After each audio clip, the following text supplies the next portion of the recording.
Apapun keadaan kita sekarang, marilah kita memilih untuk tetap percaya pada janjinya. Karena Dia sanggup untuk melakukan segala sesuatu di hidup kita. Dia peduli kepada kita, peduli pada setiap beban kita, masalah kita. Mari kita nyatakan kepadanya, saat kita bimbang, saat kita tertekan, Dialah yang setia di hidup kita. Di saat ku bimbang, saat ku tertekan, dan tak ada seorang pun mau menolongku, padamu ya Tuhan, padamu ya Tuhan. Mata kami memandang, mataku memandang,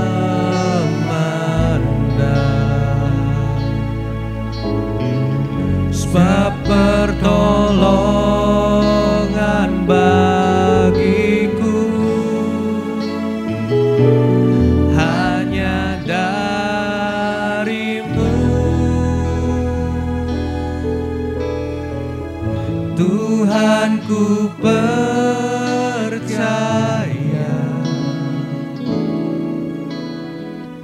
tangan-Mu menjaga, yang berharap kepadamu takkan Kau biarkan. Tuhan, ku percaya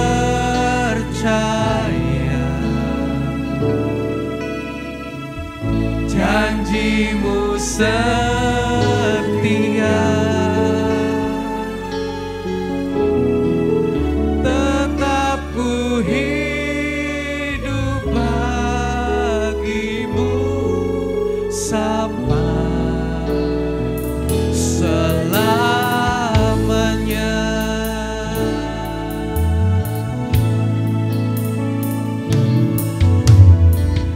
Di saat ku bimbang,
bahwa janji-Mu setia Tuhan. Bahkan ketika kami tidak setia, Engkau tetap setia. Itu yang kami pegang seumur hidup kami. Untuk itu kami mau hidup bagi Tuhan, menghidupi firman-Mu Tuhan. Terima kasih Tuhan, Kau memberkati setiap kami, agar apa yang kami dengar, kami mengerti, dan kami lakukan, kami tanamkan di dalam hati kami, dan kami bagikan bagi orang lain lewat kesaksian hidup kami Tuhan. Terima kasih Tuhan, hanya di dalam nama Tuhan Yesus kami sudah berdoa. Amin. Shalom. Selamat pagi Bapak Ibu Saudara sekalian. Puji Tuhan, kita dapat kembali beribadah bersama-sama.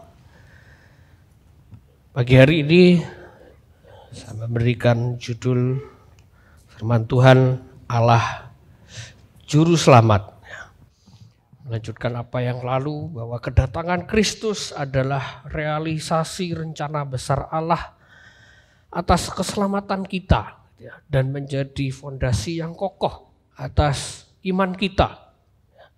Jadi kedatangan Kristus itu adalah satu berkat bagi kita, yaitu keselamatan kita.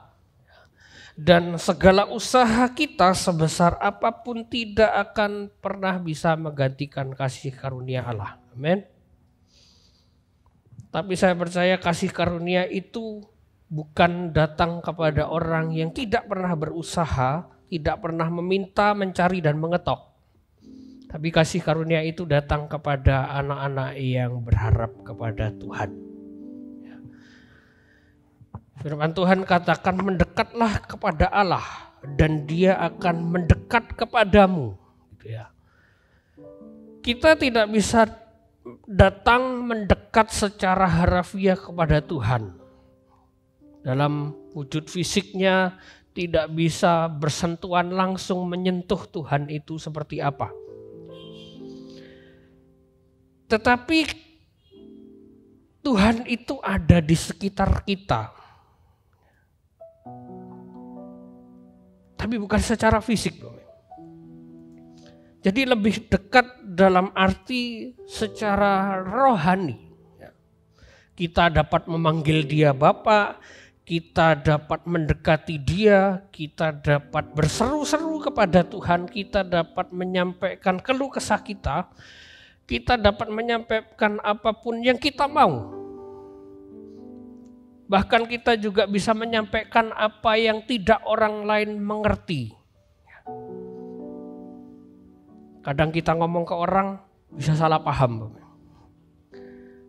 Tapi Tuhan tidak pernah salah paham. Itulah yang namanya kedekatan kita dengan Tuhan. Kita juga bisa merenungkan berkatnya Tuhan. Kita juga bisa merenungkan apa karakternya Tuhan. Kita bisa mendekati Tuhan dengan tata cara ibadah agama seperti ini. Karena dengan tata cara agama seperti ini salah satu manfaat bagi kita supaya kita belajar untuk disiplin mendekat kepada Allah. Karena kadang-kadang kalau kita tidak disiplin atau tidak didisiplin, lupa mendekat kepada Allah. Jadi jadikan ibadah ini salah satu manfaatnya adalah disiplin bagi kita supaya kita tidak lupa datang kepada Tuhan. Tidak lupa kita berdoa. Nah, kenapa penting kita mendekatkan diri kepada Tuhan, yaitu yang pengen saya bagikan dalam minggu ini.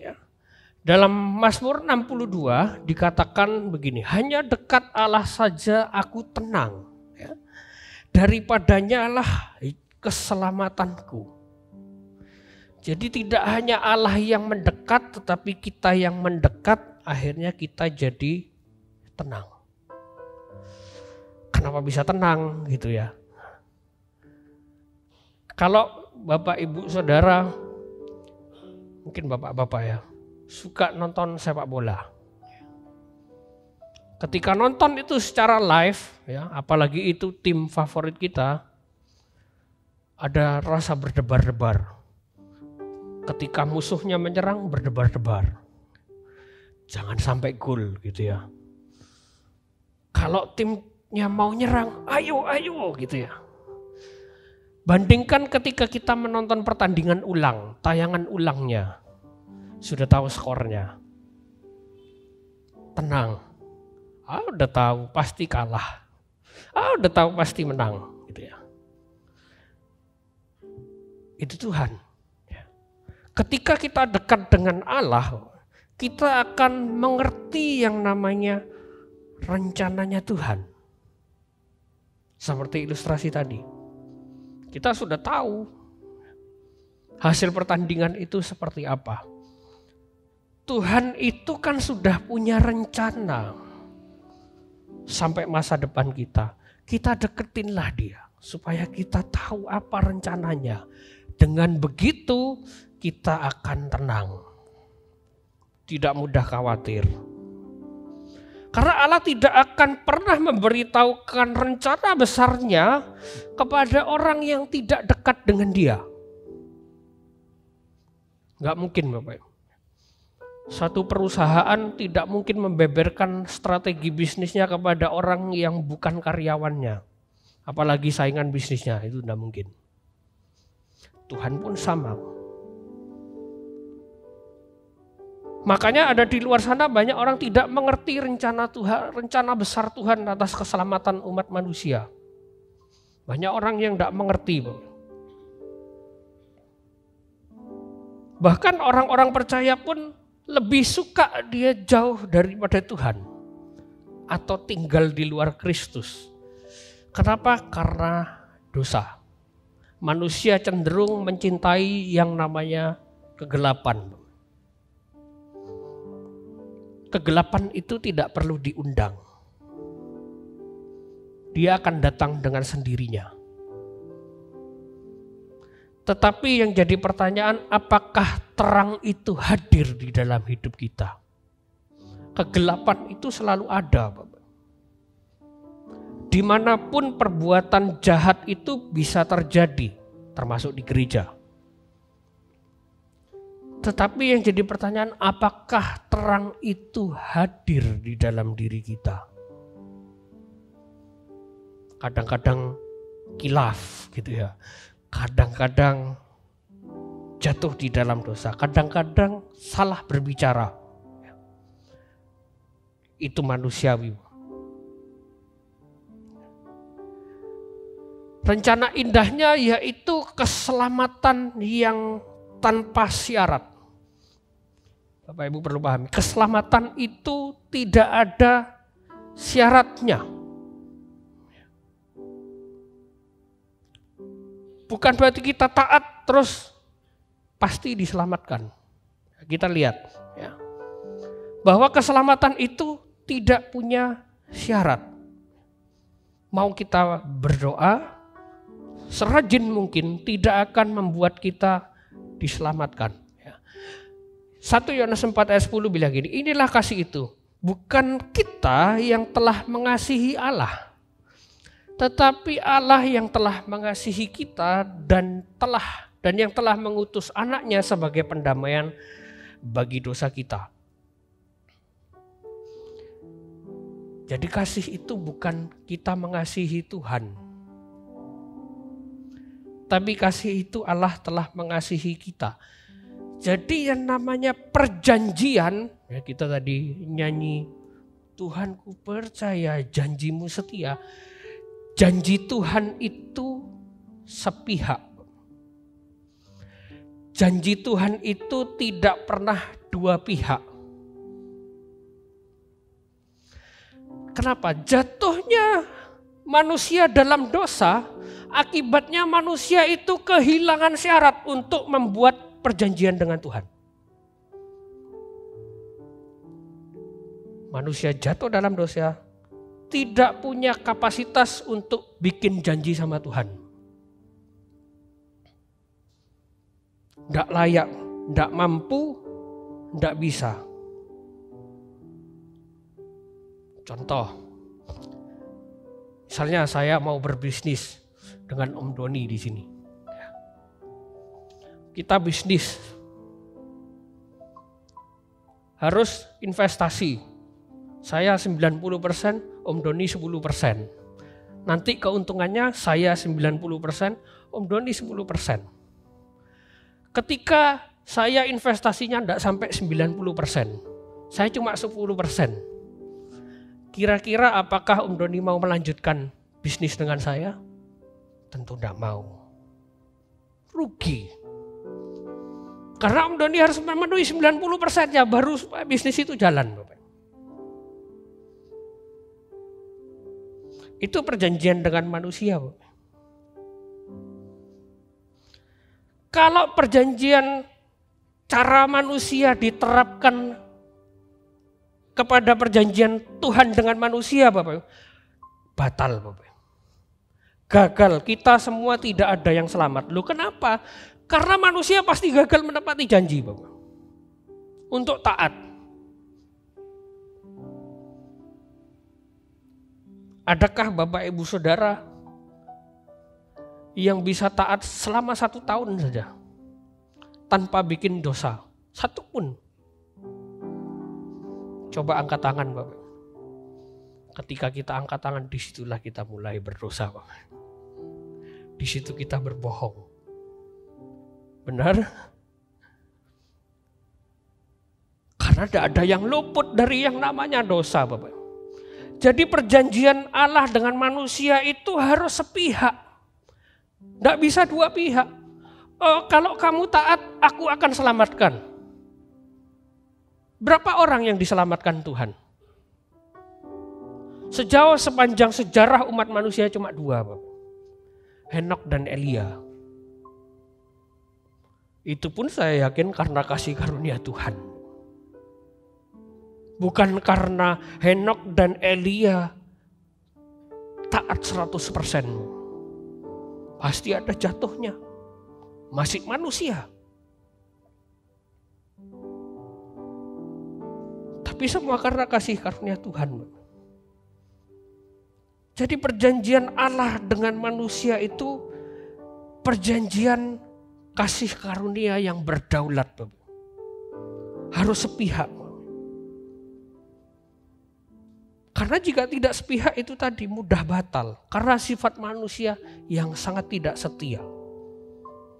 Nah, jika perjanjian itu sepihak, nah ini enak. Dalam arti Allah saja yang harus memenuhi itu. Keselamatan itu pasti di dalam Yesus. Amin. Mungkin Bapak Ibu agak sulit memahami soal perjanjian. Saya pun juga sama, Bapak. Saya dulu tidak paham. Saya pahamnya harus 2 pihak. Tapi ketika saya baca firman Tuhan, belajar, 1 pihak. Tidak bisa 2 pihak. Loh kok bisa Tuhan? Namanya perjanjian. Saya pelajari bahasa Ibrani, pelajari bahasa Yunaninya. Kata perjanjian itu berit. Itu 2 pihak, Bapak Ibu. Tidak pernah ada 1 pihak. 2 pihak. Bahasa Yunani sama, 2 pihak. Tapi ketika saya belajar itu, saya teringat kata-kata dosen saya. Tidak semua ketika kamu belajar bahasa, itu artinya sesuai dengan makna bahasa itu. Karena harus ada 1 kalimat yang diterjemahkan. Belum lagi 1 panjang cerita itu diterjemahkan. Diartikan maksudnya apa. Belum lagi 1 bagian Alkitab harus dipahami. Karena harus 1 pihak, Bapak. Tidak bisa 2 pihak. Makanya Tuhan Yesus bilang, Allah itu tetap setia ketika engkau tidak setia. Itu 1 pihak atau 2 pihak, Bapak? 1 pihak. Contoh yang real. Ketika kita lupa misalnya ke gereja, atau malas, atau lupa berdoa, atau malas berdoa, atau yang paling buruk bikin dosa. Pertanyaannya, apakah Allah berhenti setia kepada Bapak Ibu Saudara? Enggak kan? hari ini kita masih ada di sini. Karena kalau perjanjian itu dua pihak, Bapak. Mungkin 5 menit lagi kita ada di alam neraka. Tidak bisa dua pihak, satu pihak. Karena ketika itu kita gagal mentaati yang namanya syarat perjanjian, kan langsung dihukum harusnya. Upah dosa ialah maut, apapun dosanya.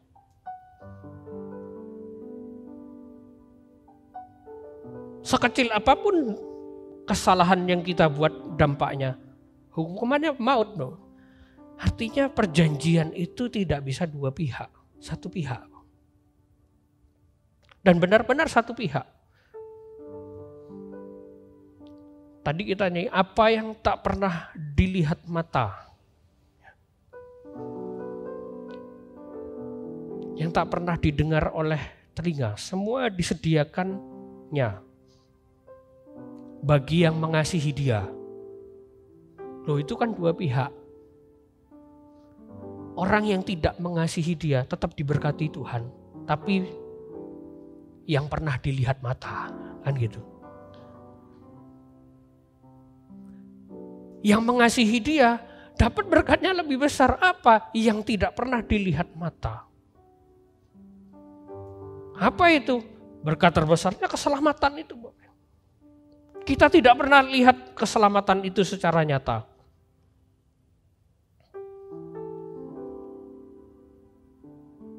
Kalau kita sudah lihat keselamatan itu secara nyata, berarti kita sudah berada di alam sana. Jadi perjanjian itu sepihak. Karena kalau dua pihak tidak mungkin. Contoh lagi, perjanjian nikah. Dulu pernah berjanji Bapak Ibu dengan pasangannya. Dalam suka, dalam duka gitu ya. Baik sehat maupun sakit. Baik ada uang, baik kaya maupun miskin. Itu perjanjian nikah. Kalau saya tidak taati perjanjian nikah saya, hari ini misalnya, saya ngaku saya masih perjaka ting-ting Bapak. Wah, pulang saya disalib Bapak. Sampai rumah langsung disalib saya Bapak. Itu manusia Bapak. Tapi Tuhan itu beda.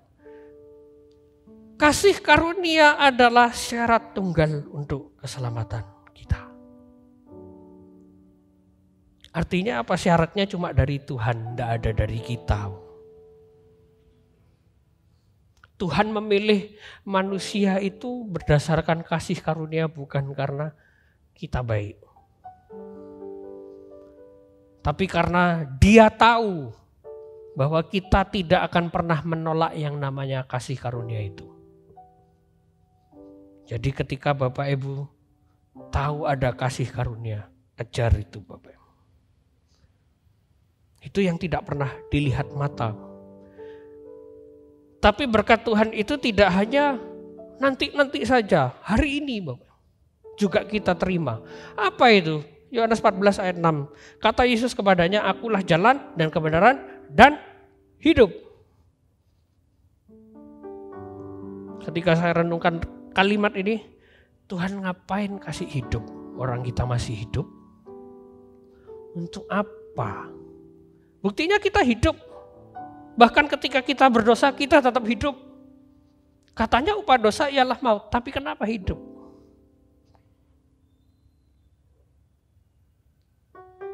Untuk apa Tuhan berhidup? Rencananya itu membuat hidup lebih bermakna.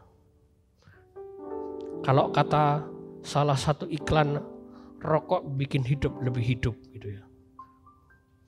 Apakah ketika merokok bikin hidup lebih hidup? Enggak, cepat mati.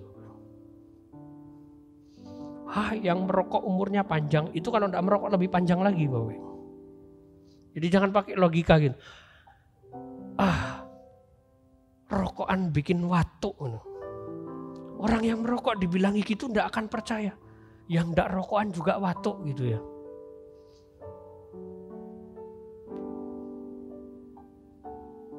Tuhan itu bikin hidup lebih hidup, bikin hidup lebih bermakna gitu ya.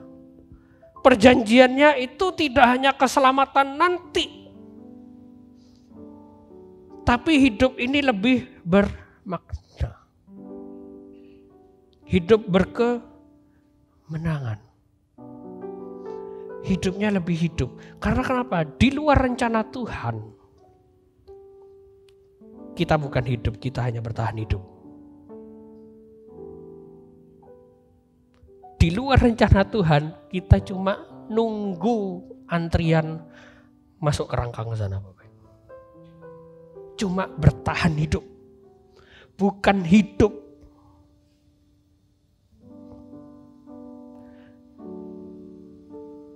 Lu kenapa seperti itu?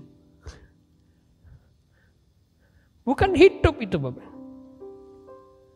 Kan Tuhan Yesus bilang, akulah jalan kebenaran dan hidup. Ketika kita tidak jalan pada jalan kebenaran itu, maka kita tidak hidup, hanya bertahan hidup. Artinya apa? Hidupnya sia-sia.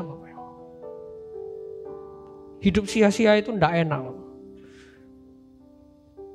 Atau dianggap hidupnya tidak berguna. Aku ada atau tidak ada pun, orang itu juga happy-happy aja. Oh, itu rasa sakit ini, Bapak. Kita punya komunitas gitu ya. Mereka jalan-jalan, kita ditinggal sendirian. Mereka jalan-jalan diupload di sosial media. Sakit. Ya kan? Nggak diajak jalan-jalan gitu ya. Nggak enak kan hidup sia-sia. Nggak enak. Tapi Tuhan tidak begitu.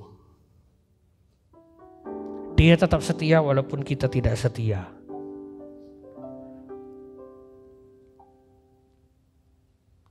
Jadi kita perlu hidup di dalam rencananya. Jadikan perenungan ini. Benarkah hidup yang benar itu ada di luar Tuhan? Benar enggak? Hidup yang benar itu ada di luar Tuhan. Hidup di luar Tuhan lebih enak. Gak apa-apa, kita sama-sama belajar dari hidup. Tapi satu hal yang perlu kita pahami, hidup itu bukan punya segala-galanya, bukan kita punya apapun, kita punya materi apapun, kita punya teman sebanyak apapun, kita punya pengetahuan sebanyak apapun. Tapi hidup itu punya tujuan dan hidup kita menuju tujuan itu, yaitu keselamatan kita. Lewat kasih karunia-Nya. Mazmur 62 ayat 2 dan 3 mengatakan, hanya dekat Allah saja aku tenang, daripadanya lah keselamatanku. Bapak Ibu tahu lagu ini, hanya dekat Allah saja aku tenang. Nah itu ada lagunya ya. Daripadanya lah keselamatanku. Hanya Dia gunung batuku, hanya Dia kota bentengku. Aku tidak akan goyah. Bener gak goyah Bapak? Ada masalah dikit, mulai kakinya gemetaran. Mulai hatinya bergetar gitu ya. Kayaknya Tuhan tidak setia. Bapak Ibu Saudara, keselamatan itu pasti di dalam Yesus Kristus. Kita tidak perlu berdebat ilmu-ilmu teologi. Oh, keselamatan itu hilang. Keselamatan itu tidak bisa hilang, tidak usah bingung itu. Yang penting keselamatan itu pasti di dalam Yesus. Itu Bapak Ibu. Keselamatan itu pasti di dalam Yesus. Ini yang membuat kita tidak akan takut, tidak akan khawatir, tidak akan goyah kaki kita ketika kita hidup. Karena kita yakin satu saat pasti selamat. Pemazmur Daud yang menciptakan ini, Mazmur ini, dia mengulangi kata sungguh sebanyak 6 kali. Sungguhan. Hanya gitu ya, hanya itu di dalam kalimat bahasa aslinya itu artinya sungguh. Sungguh dekat Allah itu aku tenang gitu ya. 4 kali Daud kasih itu kepada Tuhan. 2 kali merujuk kepada Tuhan sebagai gunung, batu dan keselamatan. Hal ini menyatakan bahwa tentu pasti ketenangan itu didapat ketika orang itu dekat dengan Allah. Kenapa tenang? Coba Bapak Ibu kalau gupuh. Bapak Ibu Gembala dulu pernah, waktu saya di Surabaya, saya lagi jalan-jalan di mall, handphone itu tidak ada sinyalnya Bapak Ibu. Terus Ibu Gembala lagi tidur, ditelepon orang, anaknya tidak tahu bawa sabu apa kecelakaan itu. Gupuh bingung, hampir ditransfer minta duit. Itu orang gupuh Bapak Ibu. Ya malam baru bangun tidur dikasih kabar kayak gitu, habis saya tidak bisa dihubungi lagi gitu. Gupuh, bingung. Ketika orang gupuh bingung tidak bisa berpikir dengan jernih.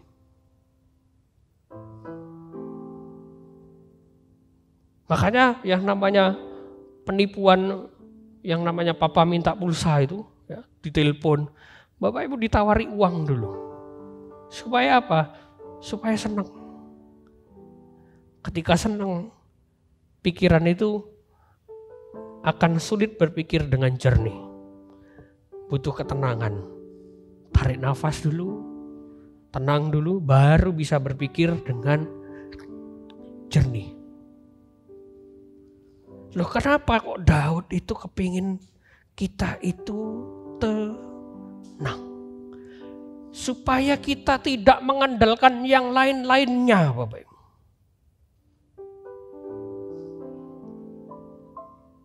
Karena ketika ada masalah Bapak Ibu, otak kita punya namanya alam bawah sadar. Itu akan otomatis. Tidak usah diperintah, kita akan cari mana yang paling aman. Contoh, ini saya lempar. Tidak bohongan tapi ya. Saya lempar ke Om Amos. Sing, gitu. Dia akan otomatis.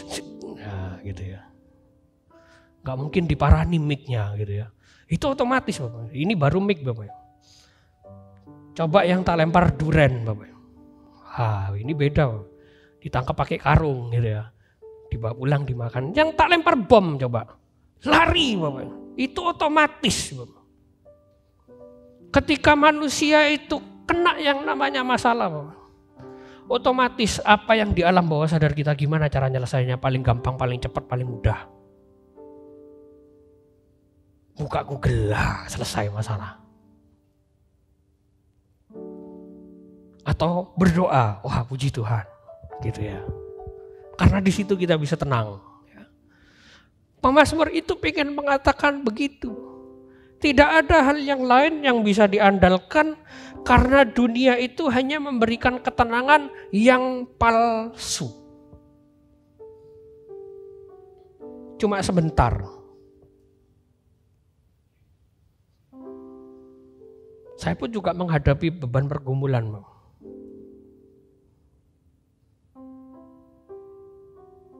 Cuma harus dilatih berdoa.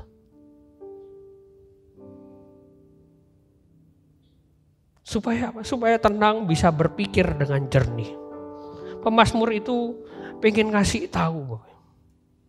Tidak ada yang bisa diandalkan. Makanya di ayat 11 Daud bilang gini, apabila harta makin bertambah, janganlah hatimu melekat kepadanya. Wow, Pemazmur pengen kasih tahu. Tidak ada yang bisa diandalkan, yang bisa memberikan ketenangan. Karena jiwa Daud ini benar-benar percaya kepada Tuhan, benar-benar hatinya melekat kepada Tuhan. Daud pengen katakan gini, aku tidak punya sumber daya lain, aku tidak punya kekuatan lain untuk menghadapi musuh-musuhku, aku juga tidak punya keyakinan yang lain selain daripada Tuhan, bahwa hanya Dialah kepercayaanku yang sejati. Daud pengen ngasih tahu gitu. Jadi yang namanya kepercayaan kita, labuhkan semuanya kepada Tuhan.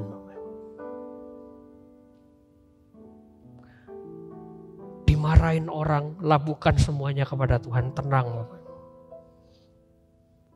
Dimarahin kayak gimana pun, tenang. Dimarahin istri, tenang aja gitu. Diam aja. Tenang, berpikir dengan jernih. Karena hanya Tuhan yang bisa diandalkan.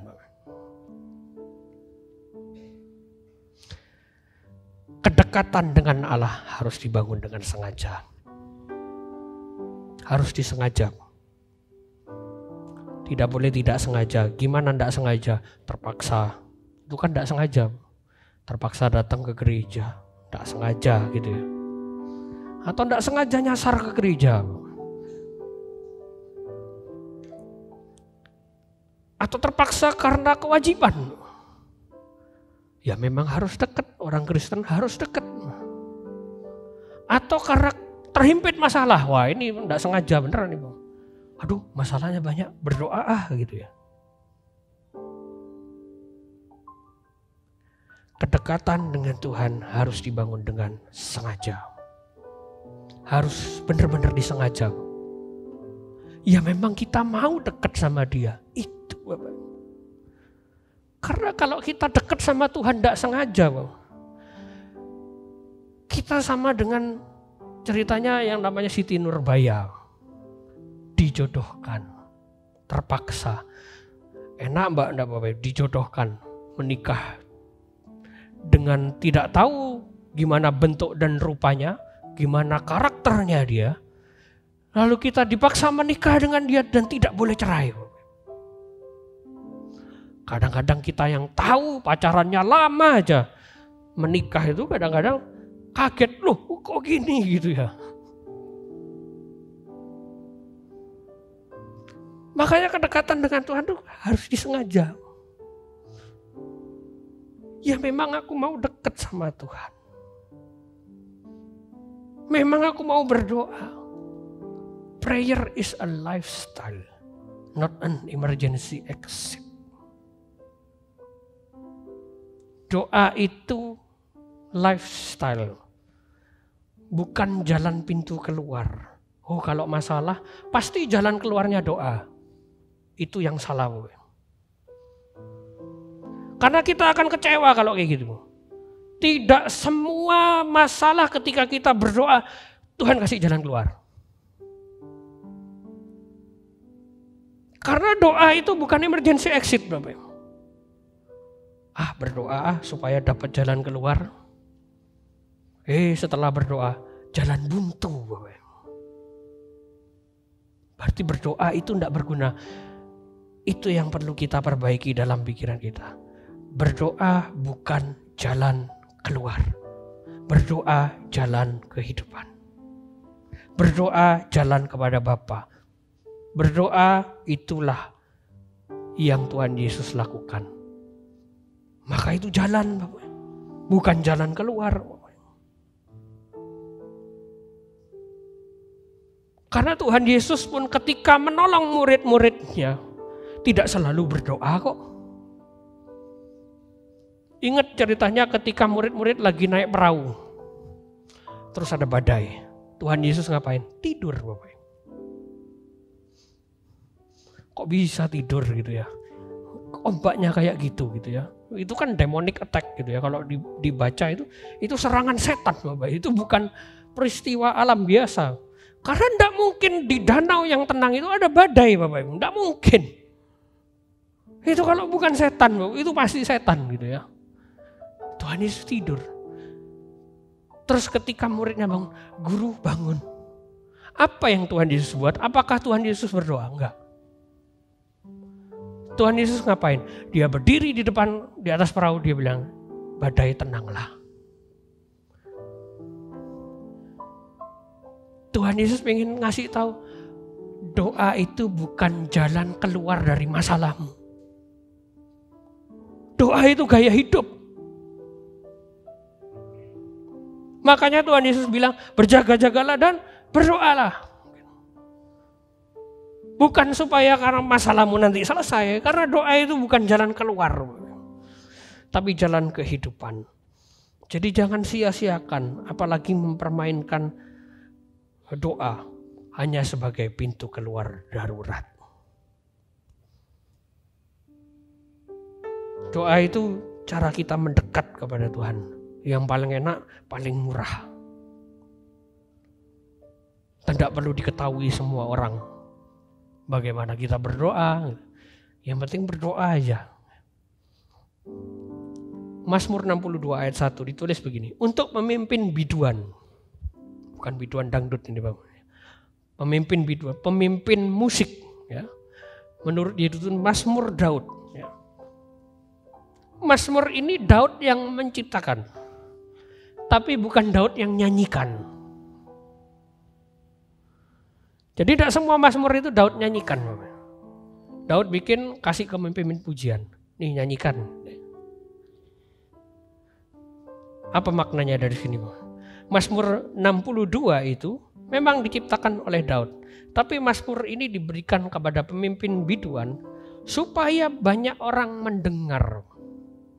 Karena kalau Daud yang harus nyanyi, Bapak. Masalahnya Daud itu bukan penyanyi, dia raja, Bapak.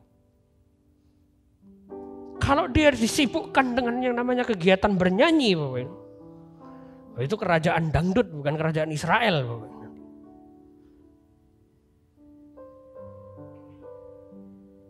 Maknanya apa dari sini? Supaya yang namanya Mazmurnya Daud, isi hatinya itu jadi kesaksian, tujuannya untuk menuntun lebih banyak orang lagi percaya kepada Tuhan. Bapak Ibu tahu lagu ini? Tenanglah kini hatiku, Tuhan memimpin langkahku. Tahu ya lagu ini ya Bapak Ibu? Ah, kita dengarkan ya, ada lagunya. Tenanglah kini hatiku, Tuhan memimpin langkahku. Di tiap saat dan kerja tetap ku rasa tangannya.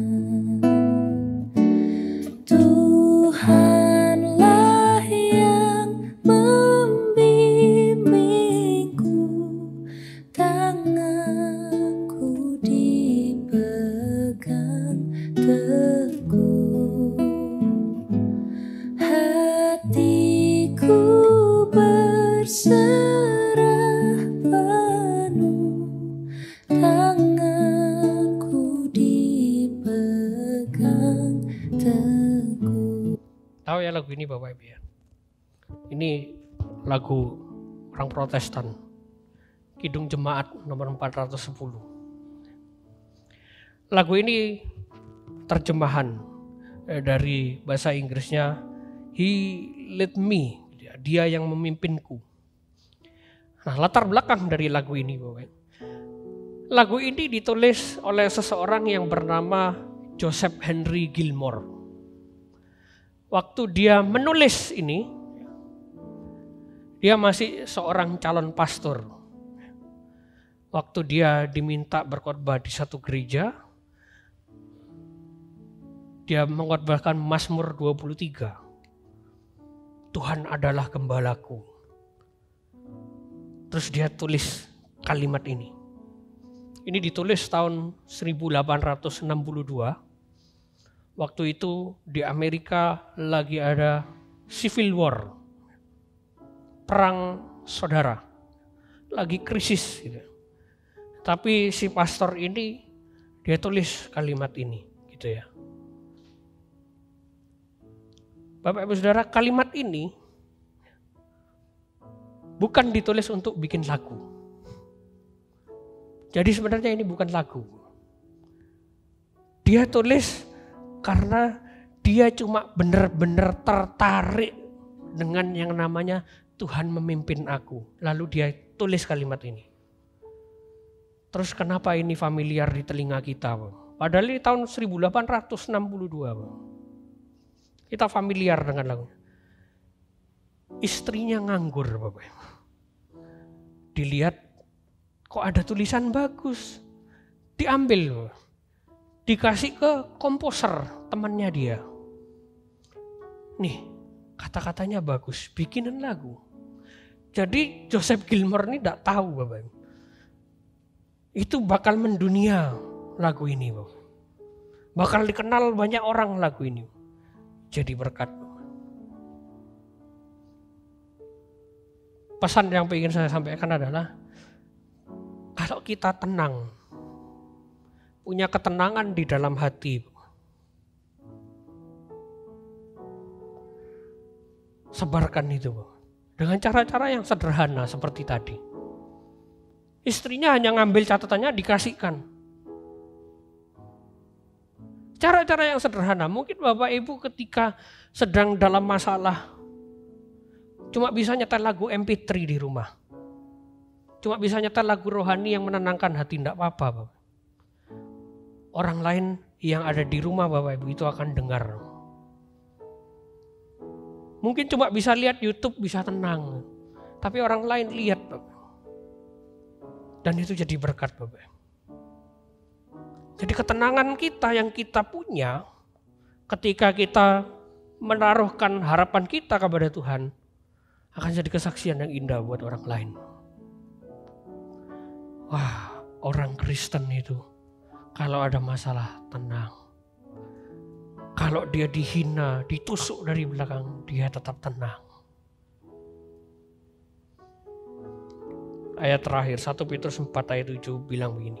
Kesudahan segala sesuatu sudah dekat. Karena itu kuasailah dirimu dan jadilah tenang supaya kamu dapat berdoa. Kata tenang dalam bahasa Yunani itu nepsate, artinya tidak mabuk. Tenang, tidak mabuk. Jadi ayat-ayat ini bukan ditujukan kepada orang-orang pemabuk, Bapak. Artinya apa ya? Kenapa tidak mabuk? Orang mabuk itu ditanya kamu mau makan apa, dia bilang akan saya suka naik mobil gitu. Tidak bisa jawab dengan benar. Mabuk itu bukan berarti mabuk minum minuman keras, bukan juga. Mabuk itu terlena karena kesenangan, terlalu happy, terlalu senang. Apakah ada mabuk yang tidak menyenangkan? Bagi pecandunya itu sangat menyenangkan. Bagi orang yang suka yang namanya narkoba, itu senang Bapak Ibu. Saya dulu pernah dijebak. Saya paling tidak suka minum obat. Makanya dulu nakal-nakalnya tidak pernah narkoba. Karena saya tahu itu obat, tidak suka. Tapi dijebak. Datang ke rumah teman saya, minta minum dong. Dikeluarin air putih. Wah, apa kok bening, saya bilang gitu. Dikeluarin berwarna kuning. Wah, ini manis. Dalamnya ada narkobanya Bapak. Ketika saya minum itu, masalah itu hilang Bapak.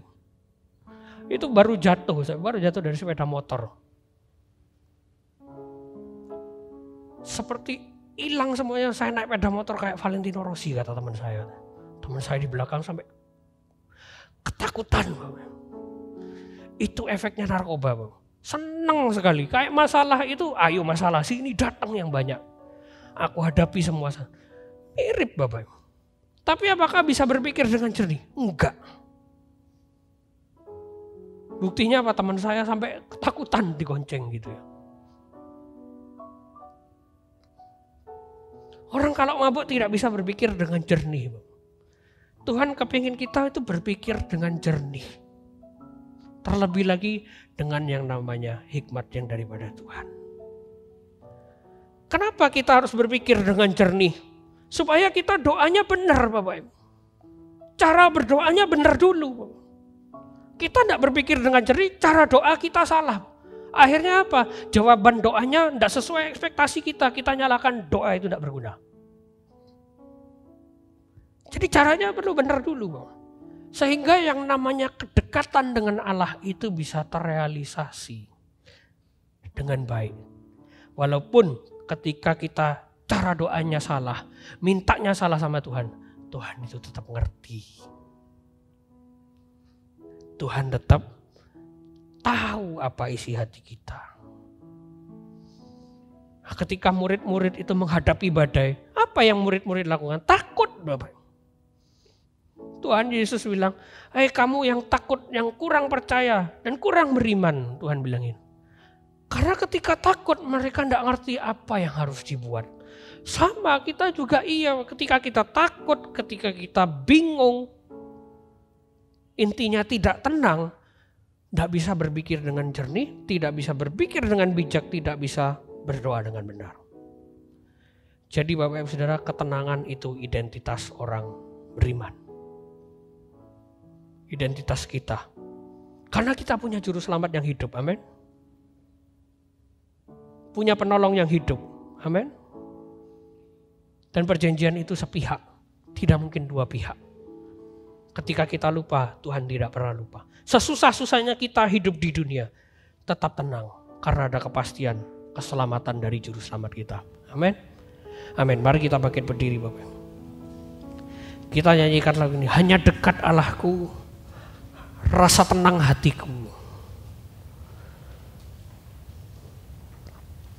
Jadikan ketenangan itu identitas kita semua. Ketika kita menghadapi masalah, tidak perlu gentar, tidak perlu takut karena kita punya Tuhan yang dekat dengan kita. Dan jangan jadikan doa sebagai emergency exit, tapi a lifestyle. Mari kita nyanyikan lagu ini. Hanya dekat Allahku, rasa tenang hatiku. Terima kasih Tuhan. Hanya dekat Allahku, rasa tenang hatiku. Kau sertai jalanku sepanjang hidupku. Hanya dekat Allahku, ada kekuatan baru. Hanya dekat padamu ada kekuatan. Kaulah perlindunganku, gunung batuku, keselamatanku. Amin. Keselamatanku, ingin selalu bersekutu denganmu Tuhan. Ingin selalu bersekutu denganmu, menikmati hadiratmu. Biarkan rohmu tinggal dalam hidupku. Sungguh indah bersama. Ku ingin selalu bersekutu denganmu Tuhan. Ingin selalu bersekutu denganmu, menikmati hadiratmu. Biarkan rohmu tinggal dalam hidupku. Sungguh indah bersamamu selamanya. Bapak Ibu Saudara, mari kita sadari benar-benar bahwa kedekatan kita dengan Tuhan harus dibangun dengan sengaja. Karena itulah yang menjadi identitas kita sebagai orang-orang beriman, sebagai orang-orang percaya. Kedekatan kita bukan jaminan jadi jalan keluar setiap masalah kita. Tapi kedekatan kita karena memang kita anaknya, kita yang sudah dipilihnya, ditentukannya, dan dijadikan kudus tak bercacat dengan kedekatan kita kepada Tuhan, Bapak. Kalau kita gupuh, bingung, khawatir, wajar. Tapi setelah itu kita punya ketenangan yang pasti di dalam Yesus Kristus. Karena kita punya Tuhan yang hidup. Maka bangunlah kedekatan itu dari hatimu yang paling dalam. Karena kedekatan dengan Tuhan lebih baik 1 hari daripada 1000 hari di tempat lain. Biarkan roh Tuhan bekerja di dalam diri kita lewat kedekatan kita dengan Tuhan. Dan itu akan meneguhkan iman kita. Bahkan menjadi teladan bagi banyak orang. Dan membawa banyak orang kepada Yesus Kristus. Kita mau bersekutu dengan Tuhan. Ku ingin selalu bersekutu dengan, menikmati hadirat-Mu, biarkan Roh-Mu tinggal dalam hidupku. Sungguh indah ku ingin selalu dekat dengan-Mu Tuhan. Ku ingin selalu bersekutu dengan-Mu, menikmati hadirat-Mu, biarkan Roh-Mu tinggal dalam hidupku. Sungguh indah bersama-Mu Tuhan. Ku ingin selalu bersekutu dengan-Mu, menikmati hadirat-Mu, biarkan Roh-Mu tinggal dalam hidupku. Sungguh indah bersama-Mu, sungguh indah bersama-Mu, sungguh indah bersama-Mu selamanya.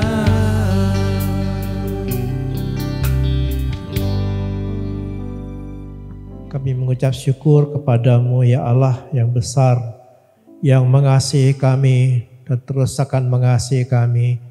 Kami boleh menyerahkan seluruh hidup kami dalam tangan-Mu ya Bapa. Dan seluruh ibadah kami pagi hari ini kami persembahkan kepada-Mu ya Tuhan. Dan biarlah kasih setia-Mu terus menyertai kami, menyertai seluruh keluarga kami, anak-anak kami semua. Kami juga menyerahkan ya Tuhan segenap beban pergumulan kami. Berikanlah kami kekuatan terus ya Tuhan untuk berjalan mengiring Tuhan dan hidup dalam kehendak-Mu. Tuhan memberkati anak-anak-Mu semua Tuhan, bahkan seluruh kehidupan kami ya Tuhan untuk memuliakan Engkau. Ya Bapa, kami menyerahkan pekerjaan kami, kehidupan ekonomi kami. Kami percaya Engkau akan memberkati kami dan menolong kami Tuhan. Menghadapi apapun, berikanlah kami hikmat-Mu untuk dapat menyelesaikan semua yang harus kami kerjakan. Terpujilah Engkau ya Bapa, berkatilah anak-anak kami dan sekolah mereka dimanapun mereka bersekolah. Engkau berkati ya Tuhan, juga menyerahkan tentang harapan kepada-Mu. Berkatilah sekolah ini untuk terus menjadi berkat. Bapak, kami berdoa ya Tuhan untuk anak-Mu yang dalam keadaan sakit, Tuhan jamah mereka. Berikanlah kekuatan pada mereka untuk terus berharap kepada-Mu. Dan Kau jamah mereka ya Tuhan, berikan kesembuhan kepada mereka. Terima kasih ya Bapa, kami juga menyerahkan perjalanan Ibu Gembala dari Probolinggo ke tempat ini. Kau sampaikan tempat ini dengan selamat. Kami percaya kasih setia-Mu juga terus menyertai kami semua dari saat ini sampai selama-lamanya.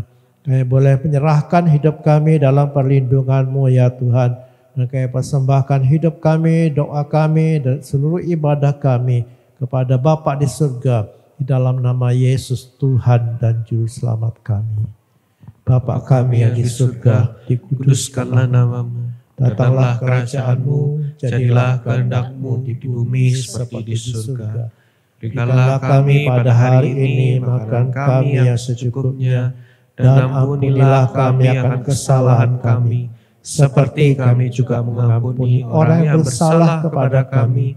Dan jangan bawa kami ke dalam pencobaan, tapi lepaskanlah kami daripada yang jahat, karena Engkau-lah yang punya kerajaan, kuasa, dan kemuliaan sampai selama-lamanya. Amin. Mari kita berkati Indonesia.